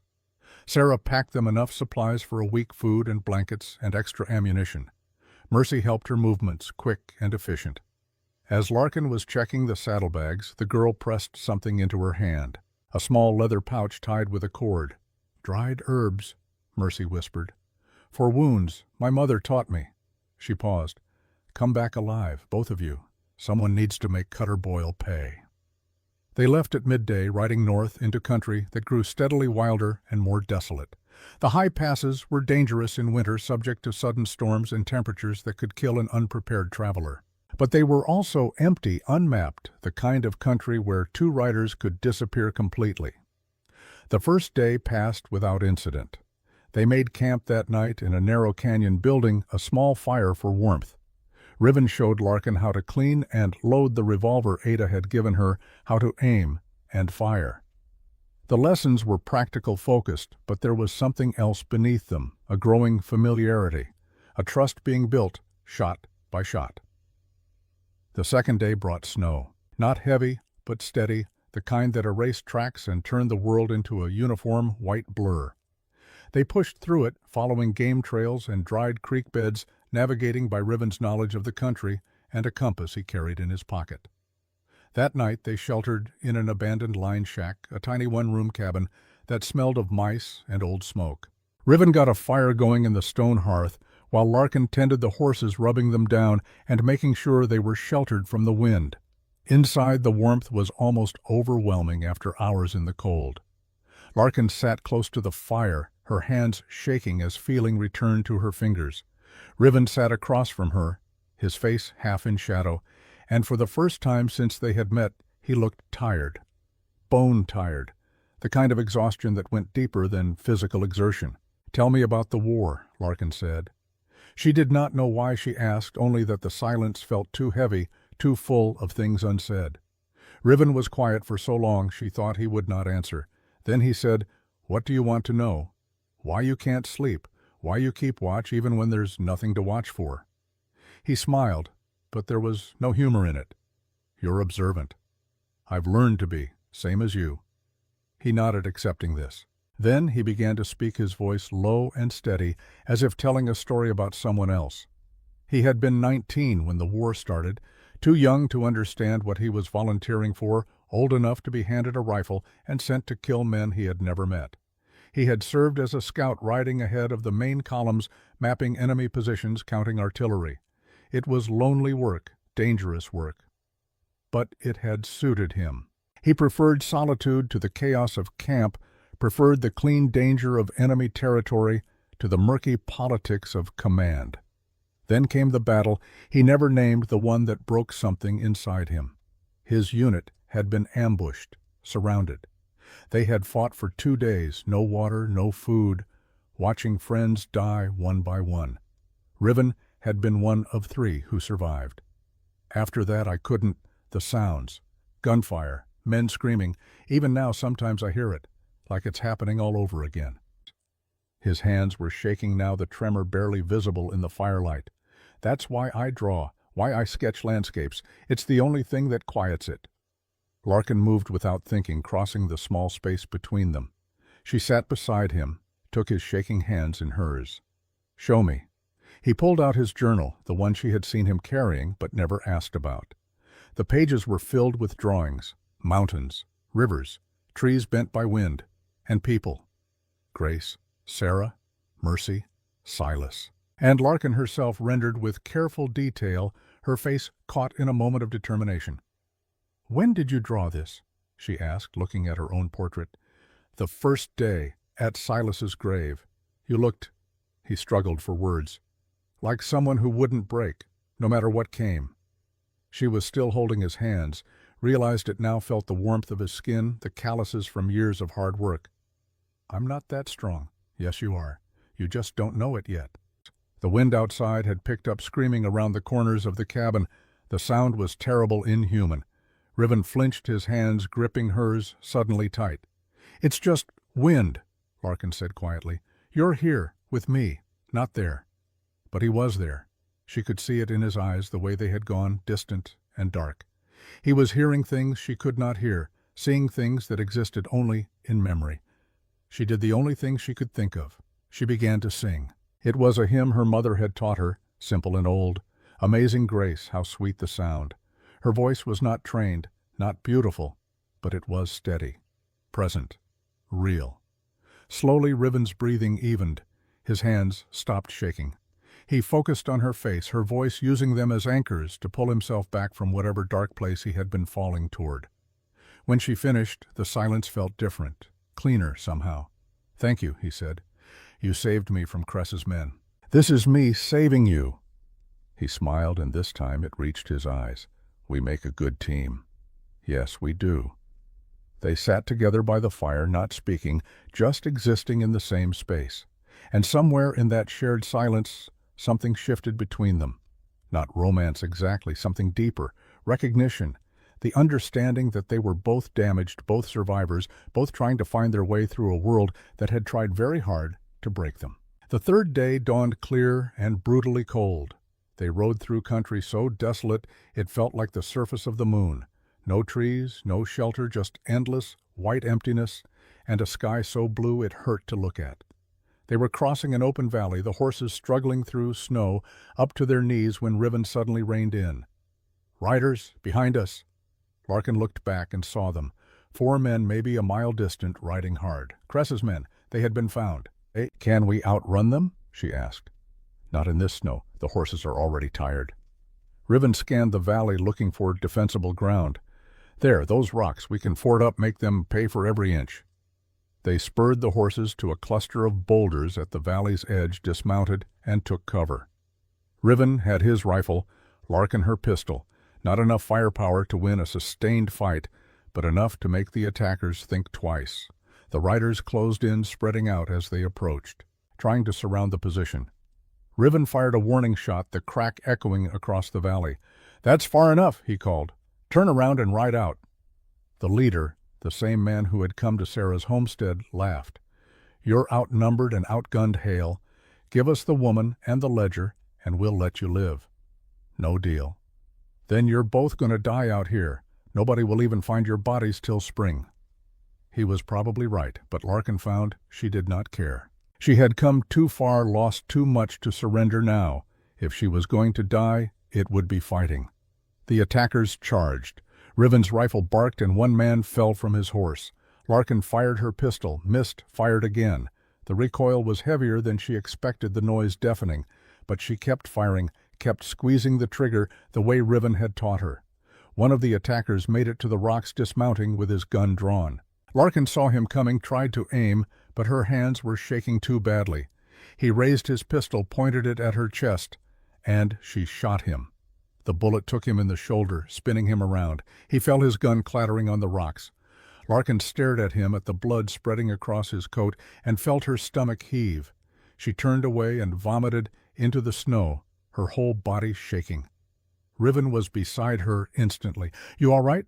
"I shot him. You protected yourself." "That's not murder, that's survival." He reloaded his rifle with quick, practiced movements. "Can you keep shooting?" She looked at the remaining attackers, saw them regrouping for another charge, thought of Wade hanging in his cell, thought of Silas shot in his own home, thought of Mercy's scars and Elliot's broken body and all the people Cress had hurt. "Yes," she said, "I can keep shooting." The second attack was fiercer. The riders had seen their numbers reduced and were angry. But Riven was a better shot, and Larkin's hands had stopped shaking. When the smoke cleared, 2 more men lay wounded in the snow, and the last was fleeing south as fast as his horse could carry him. They did not pursue, just watched him go, knowing he would bring more men, more guns. Their time had run out. "We need to move," Riven said. "Fort Laramie is still 2 days away. If we push hard, we might make it before he brings reinforcements." They rode through the night, the horses stumbling with exhaustion, the cold so intense it felt like knives against exposed skin. Larkin had never been so tired, so cold, so afraid. But she kept riding, kept moving, because stopping meant dying. Dawn of the 4th day found them on a ridge overlooking a river valley. In the distance, barely visible through the morning mist, was Fort Laramie. A cluster of buildings surrounded by a wooden palisade, the American flag flying from a central pole. Safety, justice, help. They rode down into the valley, their horses nearly dead on their feet, their own bodies pushed past any reasonable limit. Soldiers at the gate challenged them, but when Riven explained they had urgent business with the commanding officer, they were admitted. Marshal Camden Pierce was not what Larkin expected. He was old past 60, with a face that looked like cracked leather and eyes that had seen every variety of human evil. He listened to their story without interruption, examined the ledger with careful attention, read Silas's journal, and Ada Boone's notes. When they finished, he sat back in his chair and was quiet for a long moment. "This is enough for federal warrants," he said finally. "Cress Dalton, this Cutter Boyle, all of them." Relief flooded through Larkin like warm water. "When can you arrest them?" "Not immediately. I'll need to coordinate with the territorial marshal, get authorization from the governor for militia support. Cress is a powerful man. We do this wrong, and he'll use his connections to make it all go away." "How long?" "A week, maybe 2. "People are dying," Larkin said. "Wade Keller died waiting for justice. How many more will die while you file paperwork? Pierce's face softened slightly. "I understand your frustration, Mrs. Thorne, but if we move too fast, we lose the case. Better to take the time to do it right. And in the meantime, Cress goes free, continues hurting people. In the meantime, you stay here, safe, under military protection." Pierce stood, signaling the meeting was over. "I'll send word to Clearwater Creek, let Deputy Boone know you're secure, and I'll start the process for warrants and militia deployment." They were given quarters in the fort's small rooms, but warm and clean. Food was brought. A doctor examined their frost-nipped fingers and exhaustion-drawn faces. For the first time in days, Larkin felt almost safe. But that night, as she lay in an actual bed, for the first time since leaving Boston, all she could think about was Wade. Mercy. Grace. All the people still in Clearwater Creek, still in Cress's reach, waiting for a justice that moved at bureaucratic speed while violence moved at the speed of bullets. She could not sleep, could not rest. The walls of the small room felt like a cage. A soft knock at her door. She opened it to find Riven standing there, his face drawn with exhaustion, but his eyes alert. "Can't sleep either?" he asked. "No." "Walk with me." They walked the perimeter of the fort wrapped in borrowed coats, their breath visible in the cold air. Above them, stars blazed in patterns Larkin had never seen in Boston, never even imagined existed. "Do you think Pierce will actually help?" she asked. "I think he'll try. Whether he succeeds," Riven shrugged. "Out here, good intentions and actual justice are two different things." "Then we might have come all this way for nothing." "Not nothing. You're alive. That's something." He stopped, turned to face her. "Larkin, if this doesn't work, if Pierce can't or won't act, what will you do?" "I don't know. Go back, find another way." There might not be another way. She knew what he was asking. Would she give up, accept defeat, learn to live with the knowledge that her husband's murderer walked free and her uncle's killer went unpunished? "Then I'll make one," she said. Riven smiled, and for the first time since she had met him, it was a full smile, genuine and warm. "That's what I thought you'd say." He took her hand, and they stood together under the vast Wyoming sky, two damaged people choosing hope over despair, action over surrender. The message came 3 days later. A rider from Clearwater Creek, his horse lathered and his face grim. Grace Madson's homestead had been burned to the ground. Larkin felt the world tilt beneath her feet. Grace. Kind, gentle Grace, who had sat with her on the train and offered friendship to a stranger. "Survivors?" she asked. The rider hesitated. "Mrs. Madson's alive. Badly hurt. They beat her, left her for dead. Her granddaughter," he swallowed hard. "The girl Mercy. They took her." Everything else fell away.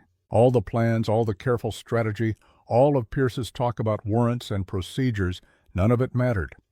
Mercy had been taken by the men who had already destroyed her once, and every second they waited was a second of horror she would never recover from. Larkin turned to Riven. "I'm going back. Larkin, if you go back now, Cress will kill you. Then he kills me. But I won't leave Mercy to cut her boil."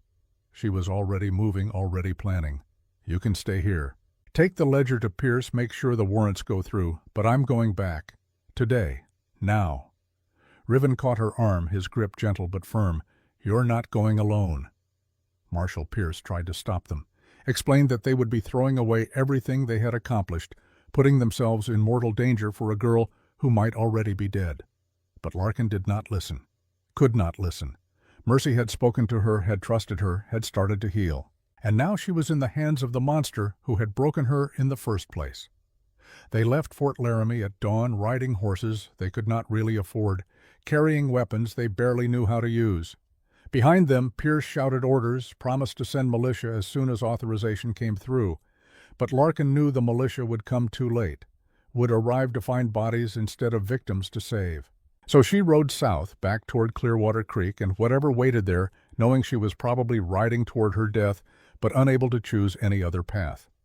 Because surviving was not enough. Not anymore. Mercy had been right about that. Sometimes the only choice that mattered was how you fought back. The ride back to Clearwater Creek took 2 days that felt like 2 years. Larkin and Riven pushed the horses to the edge of collapse, stopping only when the animals could no longer stand, then walking them until they could ride again. Every hour they delayed was another hour Mercy spent in the hands of men who had already proven what they were capable of. They reached the valley as twilight fell on the second day.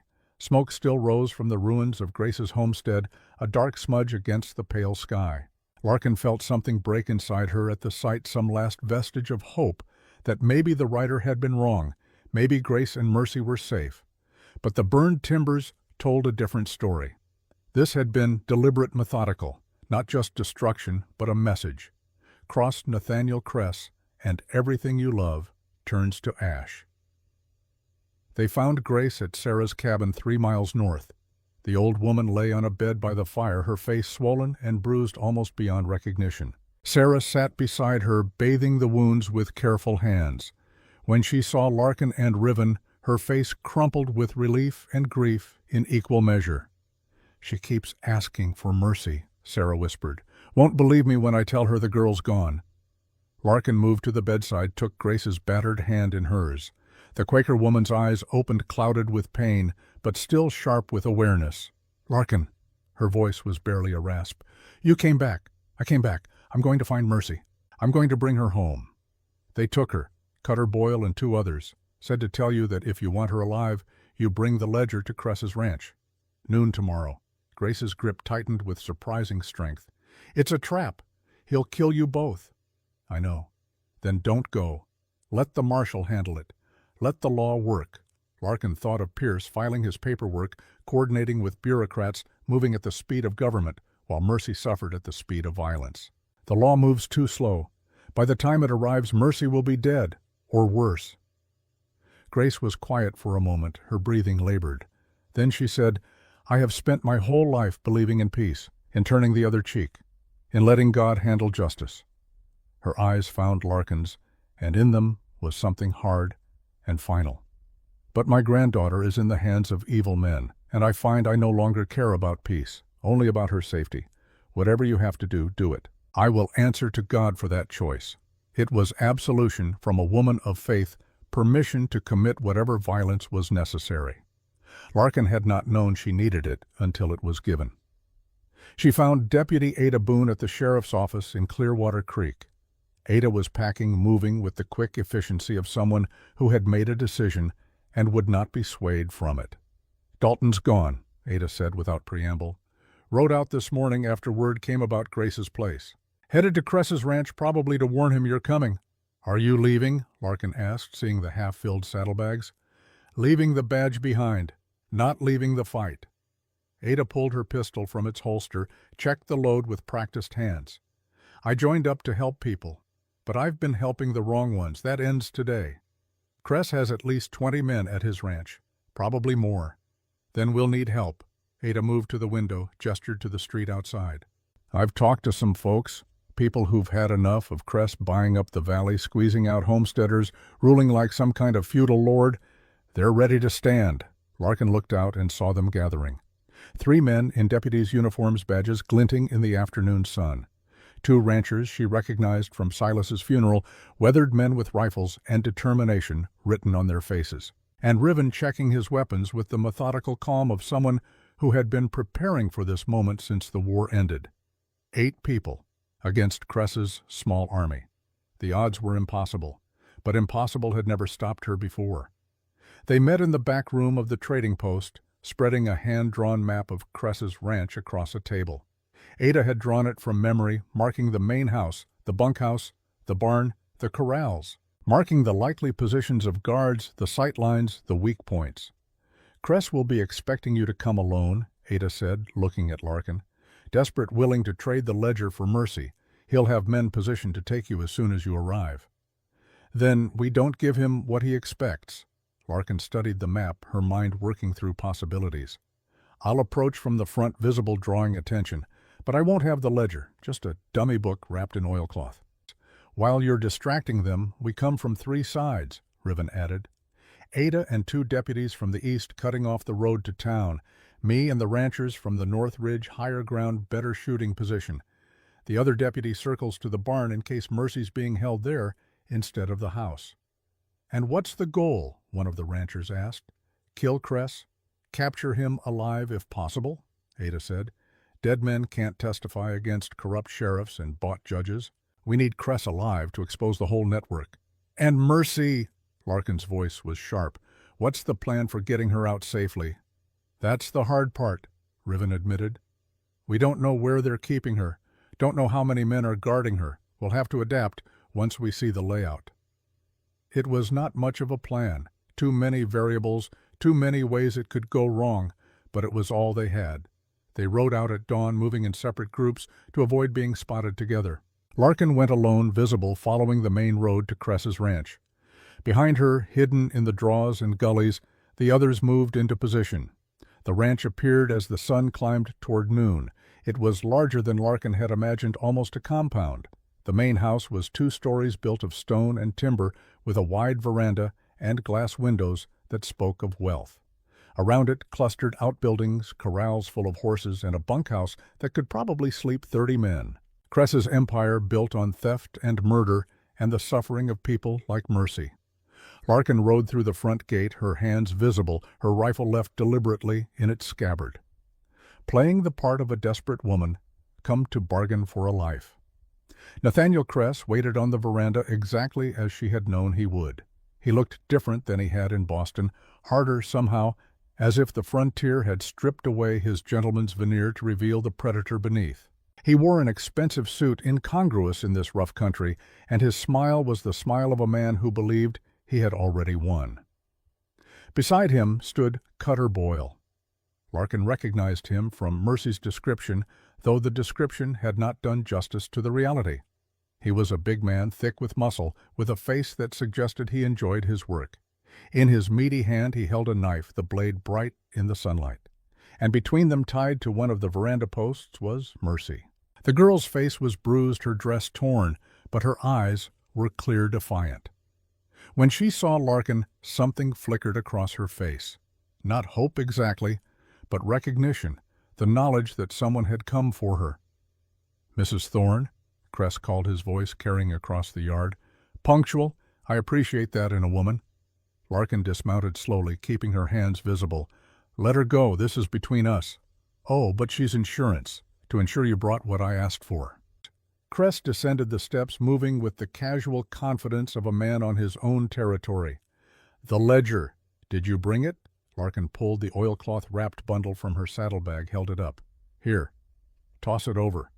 Release Mercy first." Cress laughed. It was an ugly sound full of contempt. "You're not in a position to make demands, but I'm feeling generous." He nodded to Boyle. "Cut her loose." Boyle moved behind Mercy, knife raised, but instead of cutting the ropes, he pressed the blade against her throat, close enough to draw blood. "Ledger first, then maybe she lives." Larkin's hand twitched toward her pistol. She forced it still. Not yet. Riven and the others were not in position yet. She needed more time.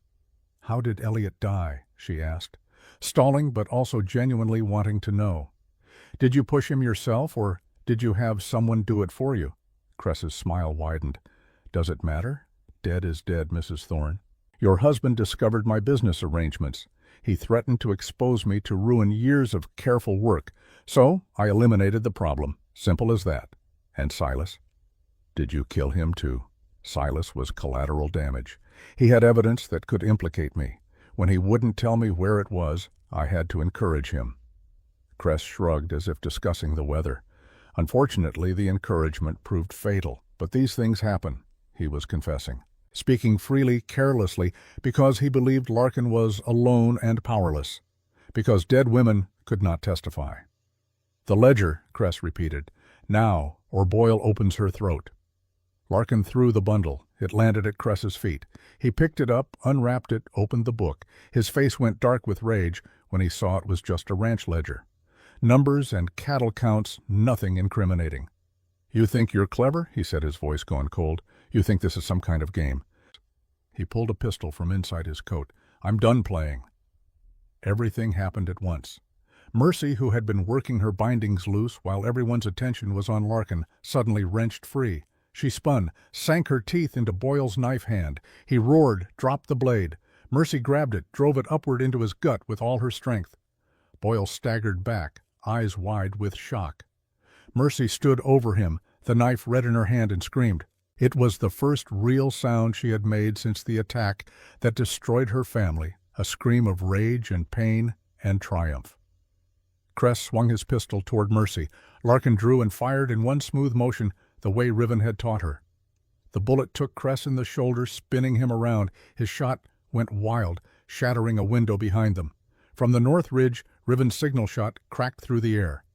The plan, such as it was in motion. Cress's men poured from the bunkhouse, guns drawn. Ada and her deputies charged from the east, rifles blazing. The ranchers opened up from the ridge, their shots precise and devastating. The yard erupted into chaos, horses screaming, men shouting, gunfire rolling like thunder. Larkin ran for Mercy, grabbed the girl, pulled her behind the cover of a water trough. Bullets whined overhead, chewed splinters from the wood. Mercy was shaking, still clutching the bloody knife, her eyes wild. "You kept your promise," Mercy whispered, her voice breaking. "You said you'd find me." "And you did." "Always," Larkin said. She pulled her pistol, checked the load. "Can you shoot?" "I don't know, I think so." "Then we fight, together." They rose as one, firing at the men trying to flank their position. Larkin's shots were wild, unpracticed, but Mercy's were steady. The girl had remembered more than she thought. Her bullets found their marks, dropping 2 of Cress's men. Across the yard, Riven and the ranchers had fought their way down from the ridge. They moved like soldiers, covering each other, advancing by bounds. Riven's face was set in grim determination, his rifle barking with mechanical precision. Ada and her deputies had secured the road, preventing escape or reinforcement. The fight was contained now. Cress's men trapped between 3 groups of attackers, but Cress himself had disappeared. Larkin saw him slip into the main house, holding his wounded shoulder. She made a decision that was probably foolish, possibly suicidal. She ran after him. The house was dim after the bright sunlight. Expensive furniture, imported rugs, paintings on the walls, all the trappings of civilization built on a foundation of crime. Larkin moved through the rooms, pistol raised, ears straining for any sound. She found him in his study, slumped behind a massive desk. Blood soaked his shirt, but he was still conscious, still dangerous. His pistol lay on the desk within reach. "Don't," Larkin said, her own gun pointed at his chest. Cress looked at her, and for the first time she saw fear in his eyes. Not the casual concern of a man facing an inconvenience, but genuine terror. The fear of a man who had finally met something he could not buy or threaten or charm his way past. "You won't shoot me," he said. "You're not a killer." "You're right," Larkin said. And she meant it. Even now, even after everything he had done, she found she could not pull the trigger, could not become him. "Then you've lost." Cress reached for his gun. The shot came not from Larkin, but from the doorway. Ada Boone stood there, her pistol smoking, her face carved from stone. The bullet took Cress in the arm, his gun hand shattering bone. He screamed, fell back. "But I am," Ada said. She moved to Cress, kicked his pistol away, pulled out handcuffs. "Nathaniel Cress, you're under arrest for murder, conspiracy, fraud, and about 20 other crimes I'll think of on the ride to Cheyenne." Outside, the gunfire had stopped. Cress's men, seeing their leader captured and their numbers decimated, had surrendered. Riven was overseeing the collection of weapons, binding wounds, sorting the dead from the living. Larkin found Mercy sitting on the veranda steps, Grace's daughter, Sarah, beside her. The girl was crying now, great racking sobs that shook her whole body. Sarah held her, rocking gently, murmuring comfort. Boyle lay where he had fallen, the knife still in his gut. He was not dead yet, but he would be soon. His breathing was labored, his face gray. When he saw Mercy, something like understanding crossed his features. "Should have killed you when I had the chance," he rasped. Mercy looked down at him, her tear-streaked face hard. "You tried. I survived. That's the difference between us." She stood, turned her back on him, and walked away. He died alone, unmourned, as he deserved. The aftermath unfolded over weeks. Marshal Pierce arrived with militia support 2 days too late, found the situation already resolved. He was not happy about civilians taking the law into their own hands, but he could not argue with the results. Cress in custody, his men scattered or arrested, the ledger intact as evidence. The trial was held in Cheyenne with a territorial judge and a jury drawn from counties where Cress had no influence. The evidence was overwhelming. The ledger, Silas's journal testimony from Larkin, Ada Riven, and a dozen others whose lives Cress had destroyed. The verdict came back in less than an hour. Guilty on all counts, Kress was sentenced to hang. Sheriff Marcus Dalton was stripped of his badge and sentenced to 5 years in territorial prison for accepting bribes and obstruction of justice. He went quietly, almost relieved that it was over. But when Larkin asked the judge to reopen the investigation into Elliott's death, to officially rule it murder instead of accident, she was refused. The evidence was circumstantial, they said. Kress's confession had been made under duress. Without physical proof, without witnesses, the original ruling would stand. It was a partial victory. Kress would die for his crimes, but Elliott's name would not be fully cleared. The insurance company would not pay out. Boston society would continue to whisper about the widow who might have murdered her husband. Larkin found she did not care as much as she thought she would. 3 weeks after the trial, she took a train back to Boston, not to stay, but to say goodbye. Beloved husband, taken too soon, the lies. Beloved husband, taken too soon, the lies carved in stone. Dear Elliott, she said aloud, needing to speak the words even if no one would hear. I've spent a year trying to clear your name, and mine. The law says your death was an accident, but I know the truth. Kress killed you, and I've made him pay for that. She paused, watching leaves skitter across the cemetery paths. I thought proving that would bring peace. It hasn't. Because the Elliott I loved, the kind man who read me poetry and made me feel safe, he never existed, did he? You were part of Kress's schemes from the start. The embezzlement you discovered, you were involved in it first. That's why he killed you. Thieves falling out. The wind picked up cold and bitter. I don't mourn you anymore, Elliott. I mourn the woman I was before you. The one who believed in love and safety and happy endings. She's buried here, not you, and I'm finally ready to let her rest. Larkin pulled off her wedding ring, the simple gold band she had worn for 7 years. It felt strange to remove it, like shedding a skin. She walked to the river that ran along the cemetery's edge and threw the ring into the dark water. It disappeared without a sound, swallowed by the current. She boarded the train west that same evening. Wyoming in December was brutal, the cold, so intense it felt like breathing glass. But when Larkin stepped onto the platform in Clearwater Creek, she was home. Truly home, in a way Boston had never been. Riven was waiting at the station. He stood with his hands in his pockets, his breath steaming in the cold air, watching the train with those patient eyes that saw everything. When Larkin descended, carrying her single trunk, he smiled. You came back. I came home, she corrected. They stood looking at each other, and the silence between them was comfortable, easy. So much had changed since that first desperate ride to Fort Laramie. So much had been survived, endured, overcome.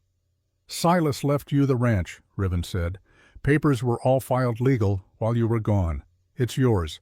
Sweetwater Ranch belongs to Larkin Thorne. I don't want to run it alone. Riven's expression shifted, became carefully neutral. What are you saying? I'm saying I need a partner, someone I can trust, someone who understands what it takes to build something lasting in this country. She paused. Someone who knows me, the real me, not the woman I pretended to be in Boston. Larkin Thorne. He stepped closer, his voice soft. Are you asking me to marry you? I'm asking you to wait until I'm ready to be asked. I'm not the same woman who left Boston. I've killed. I've lied. I carry ghosts. So do I. Maybe that's why we understand each other. He took her hand, the gesture gentle. Ask me again in spring, when the land's green, when you've had time to heal. You'd wait. I waited through 4 years of war. I can wait through 1 winter. She smiled, feeling something warm bloom in her chest. Not love, not yet, but the possibility of love, the space where it might grow. Spring came to Wyoming with explosive force, the prairie transforming overnight from brown to brilliant green. Wildflowers bloomed in impossible profusion, and the creek that gave Clearwater its name ran high and cold with snowmelt. Larkin stood at Silas's grave, planting a young cottonwood tree. It would grow tall, eventually provide shade for future generations. A living memorial to the man who had given her a second chance. Mercy was with her. Healthy now, the bruises faded. The girl had moved into Sweetwater Ranch, working alongside Larkin to rebuild the herd, mend fences, prepare for the coming season. She spoke freely now, even laughed sometimes. The silence had been broken, though the scars remained. Ada Boone had been elected sheriff, the first woman to hold the position in the territory. She wore the badge with quiet pride, determined to prove that law and justice could be the same thing. Grace Madsen had survived her injuries, though recovery had been long and painful. The beating had left her body weakened, but her spirit remained unbroken. She attended the trial in Cheyenne, sitting in the front row as Nathaniel Kress heard his sentence. When the judge pronounced death by hanging, Grace closed her eyes and whispered a prayer, not for Kress's soul, but for all those he had destroyed. She returned to rebuild her homestead with help from neighbors who remembered her kindness. The new cabin was smaller, simpler, but it was home. And every Sunday, Mercy rode over from Sweetwater Ranch bringing fresh bread and news of the life she was building. "You gave me back my voice," Mercy told her one afternoon. "When I thought I'd never speak again, you showed me I could survive, more than survive. I could fight." Grace took the girl's hand, the same hand that had driven a knife into Cutter Boyle's gut. "You always had that strength, child. I just gave you a safe place to remember it." And Riven had expanded his own ranch, merged his grazing land with Larkin's in a partnership that was both practical and something more. They worked together, planned together, built something that neither could have managed alone. He found her at the grave as the sun climbed toward noon. "It's spring," he said. Larkin looked up, saw him standing there with his hat in his hands. "So it is. You said to ask again in spring." She stood, brushed dirt from her hands. Her heart was beating fast, but her mind was clear. "I did. Larkin Thorne." He met her eyes, and in them she saw everything they had survived together. The desperate ride to Fort Laramie, the gunfight at Kress's ranch, the long winter of healing. "Will you marry me?" She considered. Not whether to say yes, that decision had been made weeks ago in small moments of shared understanding, but how to say it in a way that honored what they had both become. "Yes," she said, "but I keep my name, and the ranch, and the right to make my own decisions." Riven smiled, and it transformed his face from handsome to beautiful. "Wouldn't have it any other way." He kissed her, then gentle and sure, a promise sealed in the spring sunshine. Around them the valley spread green and new, full of possibility. Mercy watched from the porch of the ranch house, her face peaceful. Sarah arrived with her wagon, bringing supplies and good wishes. Ada rode up in her official capacity, offering to perform the ceremony as soon as they were ready. A community, a family, built not on blood but on choice, on the decision to stand together against whatever came next. The week before the wedding, Grace came to Sweetwater for tea. She moved more slowly now, her body still healing from Cutter Boyle's brutality, but her eyes were clear and peaceful. They sat on the porch watching Mercy work with the horses in the corral, the girl's laughter carrying on the spring wind. "Does it trouble you, child?" Grace asked quietly. "The violence you committed, the lives you took." Larkin had known this question would come. Grace was a Quaker, a woman of peace, and Larkin had killed in her defense. "Every day," she admitted, "I see Cutter Boyle's face when I close my eyes, hear the sound of my bullet hitting flesh. But I'd do it again. Some evils can't be defeated with turned cheeks, only with the courage to stand and fight." Grace was quiet for a long moment, her weathered hands folded in her lap. "I have spent 70 years believing that violence is never the answer, that God calls us to peace no matter the cost." She looked at Larkin, and tears shone in her eyes. "But when they took Mercy, when they hurt her again, I found myself praying for their deaths, praying that you would kill them. Does that make me a hypocrite?" "It makes you human," Larkin said gently, "and it makes you a grandmother who loves her child more than she loves her principles." "Perhaps," Grace said. "Or perhaps I've learned that peace is not the absence of conflict.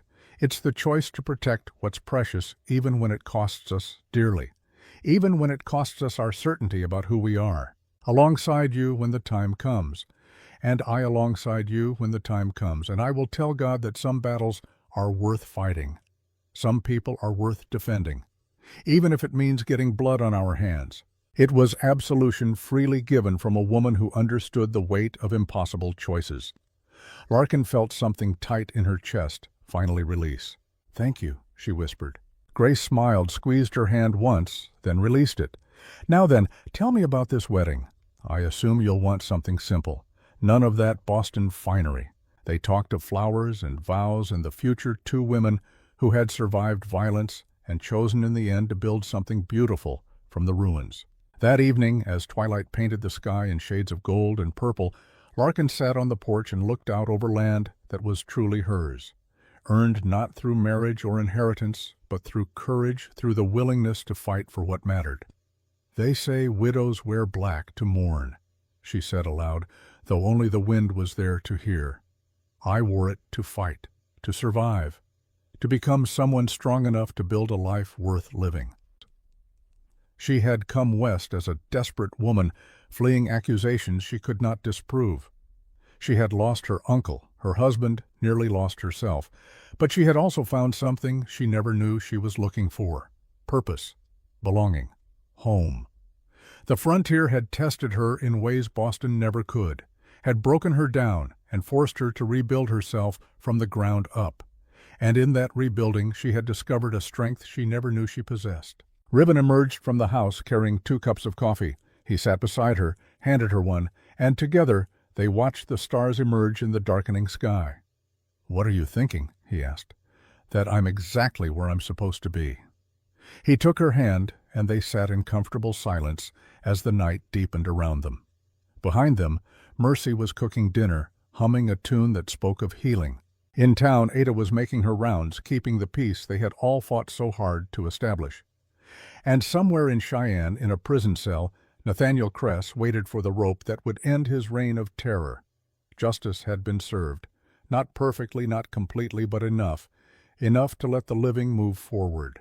Larkin Thorne had come to Wyoming territory as a widow, accused, and alone. She would stay as a rancher, a partner, a woman who had carved out her place in a hard land through determination and blood and an absolute refusal to surrender. The wind whispered through the cottonwoods, carrying the scent of sage and promise. And for the first time in longer than she could remember, Larkin felt something she had thought lost forever: peace, the end.